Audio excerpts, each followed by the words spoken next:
been such a great event, like it always is. Thank you, Deb, for coordinating these. These are fantastic.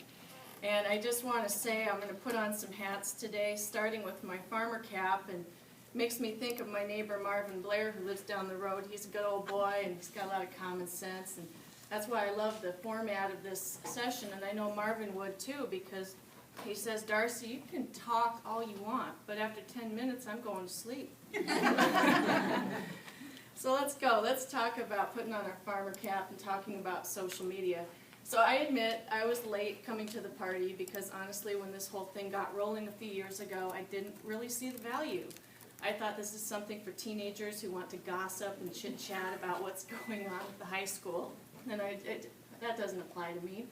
But then one of my clients is the National Pork Board, and I sat through a media training with them about social media and why you should care. And they brought up the point that even if you don't care about it, other people do. They're out there talking. They're talking about you, probably, hopefully, but what are they saying? And as we know by what we've heard today, Humane Society of the United States and lots of organizations out there are not spreading the word that we would like to have told about agriculture. And so it's time to take control of the message. And that's what I learned at that training at the National Pork Board. And so I did start tweeting, and I started getting on Facebook. I admit I am so late to the party. I have not yet started blogging. That is one of my goals. So way to go, Val, for actually fulfilling that goal. You're a step ahead of me. It's a time issue for me. I spend all my days writing for ag clients, and I'm just kind of burned out at the end of the day. But we'll get there. But that's what I do actually for a full-time job. I run my own marketing communications company from home. I'm fortunate to have clients all over the country, mainly in agriculture, but also in other industries. And I also help out on my family's Century Farm up in Calhoun County, up by Lake City and Yetter. And as we all know, everything is better in Yetter. So I love to share what's going on in our little neck of the woods out there in rural Yetter. And, you know, it's amazing. It doesn't have to be anything glamorous or exciting to be worthy of putting it out there on social media. Now, just this weekend, my brother Jason was home, and he was helping my dad put a harrow on the Earthmaster. So we're not even thinking ahead to harvest. We're thinking beyond harvest to our fall tillage and how we want to smooth out that seed bed for next year. So I just ran out there when they were working, and I take a picture of them with the harrow and the Earthmaster and the tractor all lined up out of the machine shed. And it was one of those pictures where I thought, you know, I don't know, it's not the most dramatic picture, but maybe let's just put it out there on social media and see what people have to say about this. I was amazed that the comments they came up with on this thing. You don't know how your message will resonate with other people. Now, the first comment I got was, oh, I can just smell the soil in the spring, and it reminds me of growing up on the farm, and it brought back all these warm, fuzzy memories for this one gal. Then the next person was a farmer up by Fonda, Iowa, and he said, well, good luck with that. As dry as it's been, you're probably, it's going to be hard to pull that sucker through the field this fall. Then another farmer from Garner chimes in, and he says, oh, but you'll really like it. We put one on our Earthmaster 2 years ago, and it's been the best thing ever. Now, the funniest part of this story was that 2 of our barn cats got in this picture inadvertently. They were just hanging around. So Spike and Buffy are out there by the Earthmaster, and I mentioned them by name. I even tagged them in the photo just for fun. And that unleashed a whole other set of conversations because suddenly my cousin in Chicago, who knows nothing about farming, is talking about these cats. Oh, look, you guys love the cats. It's so wonderful. And then someone else chimed in and thought I must be a huge fan of Buffy the Vampire Slayer because the cats are named Buffy and Spike. And I said, well, no, actually, I've never seen the show in my life, but it's just funny. You don't know how these things will resonate with your audiences.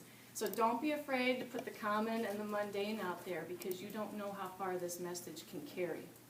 But now I want to switch hats because, like we said, sometimes we tend to do a little bit too much preaching to the choir. So to reach out beyond agriculture, I like to cook and I love to eat. So I'm going to put on my chef's hat next.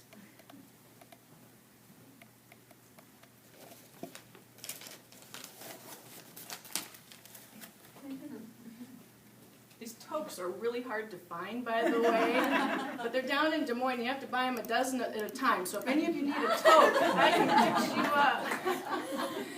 And know, I got to thinking about this farm food connection just the other day because Heather, she's got her Farm Strong shirt on. I was out at the Iowa State Fair, the first day of the fair, and we were doing the ag trivia game with all the people that come through and want to win a prize.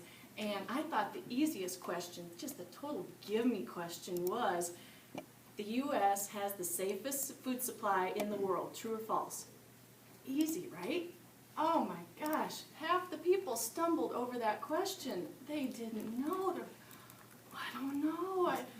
I was really surprised, and I was really saddened by that, because to me that is a given that we know we have safe food when we go to the grocery store. So we have some bridges to build there, people.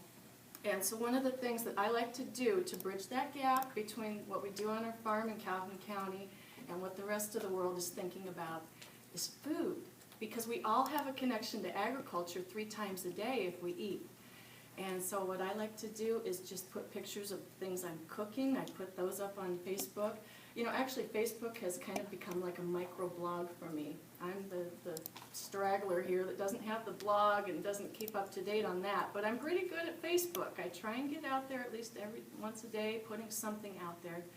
And if that's a food recipe, so be it. And you know, that has opened up some wonderful conversations with people. I've got people sharing recipes with me now, and we're going back and forth about the world's best chocolate chip cookie recipe. And then when it was National Daiquiri Day, someone shared a strawberry daiquiri cupcake recipe with me. If any of you want these recipes, just let me know. They're great. But there was one boat that I missed. I thought, how did I miss this thing? It was so great. Someone had put a picture of a cheesecake up on National Cheesecake Day, and they listed out all the things that go into a cheesecake, the eggs, the dairy products, and they tied it back to the farm about farmers produce all these things. Iowa farmers produce X number of eggs per year, and it was just brilliant. And I thought, oh, there's another opportunity for me to be bridging that gap. So look for opportunities like that. So then on my final hat, we're going to talk about mixing things up a little bit and being a bit of a maverick. So Michael, you beat me to the punch. You had your cowboy hat on first, so now I'm going to join you. Tip it forward just a little bit. There you go. There we go. Now we're talking. So you got to be a maverick out there. I mean, if you are too predictable, like some of us have said, if all we ever talk about is farming, you're going to lose 99% of the audience that doesn't care about agriculture. If all I ever did was talk about cooking, I'm going to lose the people that, I mean, we all eat, but not everybody's as serious about cooking and recipes as I am. And sometimes mixing it up might mean putting unusual things out there. Maybe it's a joke or something that you don't normally put out there. Maybe it's just the style of your format. I tend to be a writer. I'm like Heather. I could write you a book on all this stuff I'm passionate about, but nobody wants to read that. So maybe it's okay sometimes just to get away with a 1-sentence post if it's really well written and gets to the point. Mix up the long and the short. Mix up your writing styles. You know, writing has rhythm. So, and it took me a long time to understand what that really means. But it means you could have some longer sentences that tend to go a little bit more in detail, and then it's okay to maybe even punch it up with a one-word sentence after that if it can add the right impact. So keep things mixed up.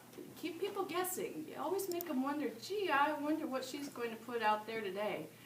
And be authentic. You know, sometimes I think, oh, geez, my recipe for this failed. This was horrible. I can't put that out there. I'll embarrass myself.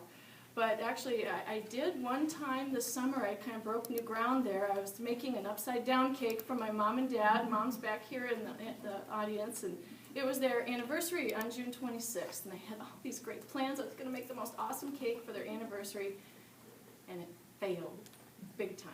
It was so bad. But the cake itself was good. It just looked awful. So I thought, oh, I don't have time to redo this. What am I going to do? So I took a martini glass, and I put the cake in the martini glass with some whipped cream, and kind of layered it and made it into a mini trifle. And it looked pretty cool. And you put a cherry on top or whatever, some raspberries, and it looked good.